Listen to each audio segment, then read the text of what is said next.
Hi, welcome to the bathtub. And when you hear this sound effect, which is the sound of a gentle breeze ruffling the sands of the Sahara Desert in a country where nobody has ever visited, you know we're in the much more sedate, we're in the Zen-like tranquility of the bathtub, which we call the post-tech decade. We don't have any of the tech. We don't have the pixels.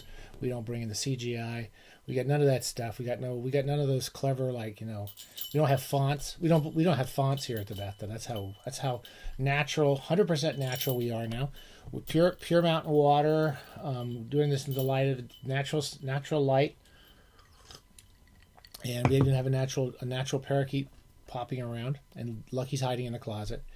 And we're just going to talk very briefly today about the concluding chapters, or the concluding passages of The Possessed by Dostoevsky, or again, if you want to sound cool at a party, you pronounce it correctly. It's Doistuh-voysky. It's a secret. If you say Doistuh-voysky, everyone will think you're very clever. And it's also known as the devils and the demons. Basically, it's a town that just completely goes wild.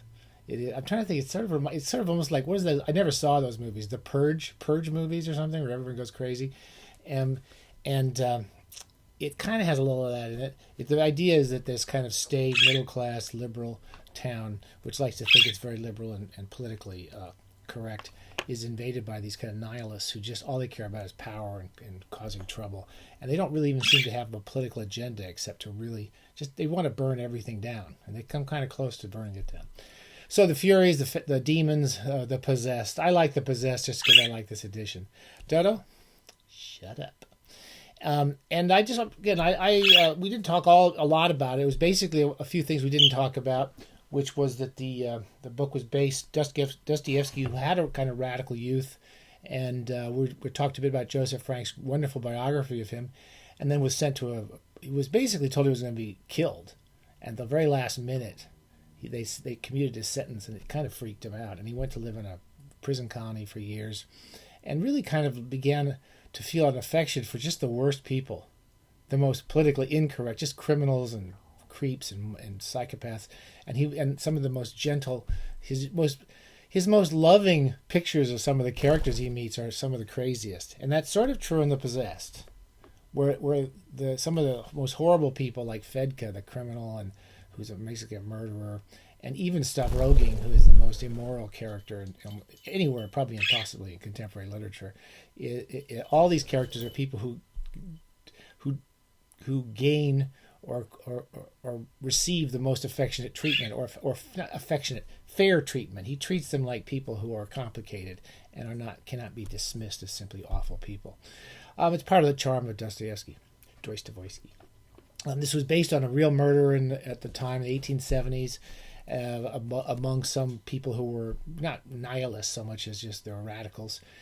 And for many reasons, The Possessed, as I understand from just Joseph Frank, really, and a few things I've read recently, was not popular in Dostoevsky's time. It received a lot of criticism, probably because of the politics, because he comes down pretty.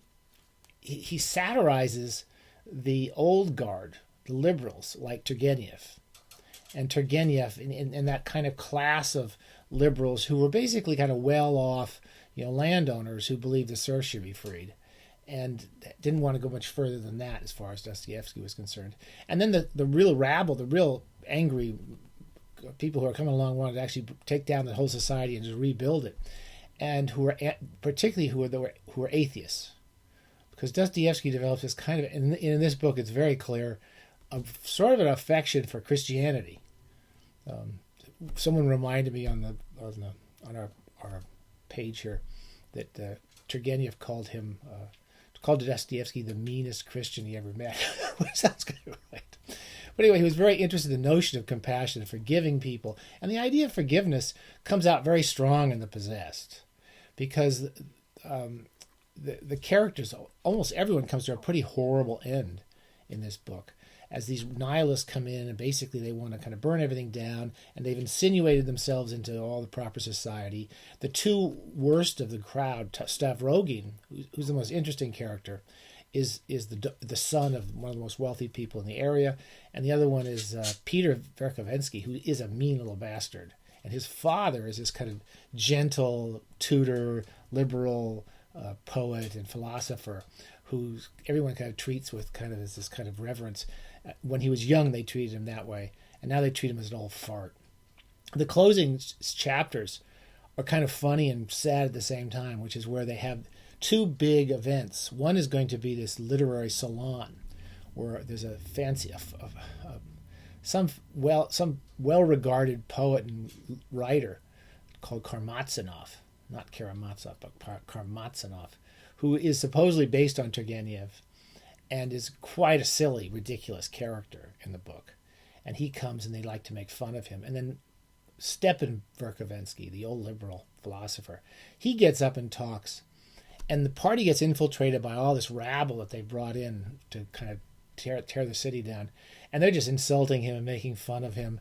And it's quite a powerful scene where this character Stepan Verkhovensky, who is kind of a ridiculous figure throughout the book, pretty ridiculous, kind of gets his own back and starts shouting at these people. And he says some things I kind of can't help but think that Dostoevsky kind of thought himself. I mean, if there's any sympathetic character in this book, it seems to be this old guy, Stepan Verkhovensky.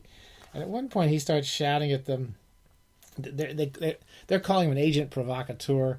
And he says, "To me, Shakespeare and Raphael are of greater value than the emancipation of the serfs, than nationalism, than socialism, than the younger generation, all of them, than chemistry, and perhaps even than mankind itself. And it is this way because they represent the very highest human achievement, an achievement of beauty without which I wouldn't be willing to go on living." The sad end of Verkhovensky, which kind of carries on for about next 200 pages, is probably the most powerful part of the whole book to me. It's often said that Stavrogin is considered the central character of this book. He kind of disappears, and in many ways, I have to say I enjoyed this. I enjoy rereading this. I enjoyed it much more the second time. I would say it's the most kind of confused and disorganized of Dostoevsky's novels. It kind of goes on a bit too long in passages. The ending goes on quite a while. There's some incredibly chilling, brilliant scenes. Some scenes remind me a lot of M, the great Fritz Lang movie, when Verkhovensky is out, the young Verkhovensky is convincing all the rabble to kill. They want to kill a man and blame it on another man who they're going to get to commit suicide. It's quite a grisly 50, 60 pages, and he takes you through all the arguments and all the events of this evening.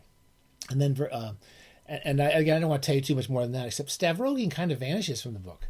He sort of disappears, and he is the most interesting of all the characters, and his absence to me kind of, even though he comes back for some pretty chilling final moments, I kind of missed him in the book. Anyway, I don't want to say too much more than that. I had one more tiny passage I wanted to just mention. At one point, Verkhovensky, before he dies, he says this one line which you can't help but think about our world and every world we've ever, all of history. He says, "The infinite and the limitless are just as necessary to man as is the little planet on which he lives." The argument he's making is that you can't dismiss theology, you can't dismiss God, you can't dismiss Jesus, because human beings need this belief in something infinite. And then he says this line, "Even the most stupid man needs something great." It's a great line. And I'm afraid it's chillingly appropriate to our time in history, and probably to every crucial time in history, that even stupid people need to believe in something vast and great. I don't know if it's totally true, but I think Dostoevsky makes a pretty good case for it. I don't want to talk too much more. I really loved reading it. I would say that it was, again, as I said, we have yeah, we have no, and we have hell yeah. It didn't quite make hell yeah for me, like Crime and Punishment did, or even rereading The Gambler did for me, or House of the Dead. It's very close to hell yeah. And I just thought it was a little long, a little disorganized. I was disappointed by some of the shifts he makes near the end. But it's definitely worth reading. It's a fascinating book, especially to read today. Okay, we're gonna be back soon. I got a cool puppy noir book for you in a few days. All right, stay safe. Happy bathing.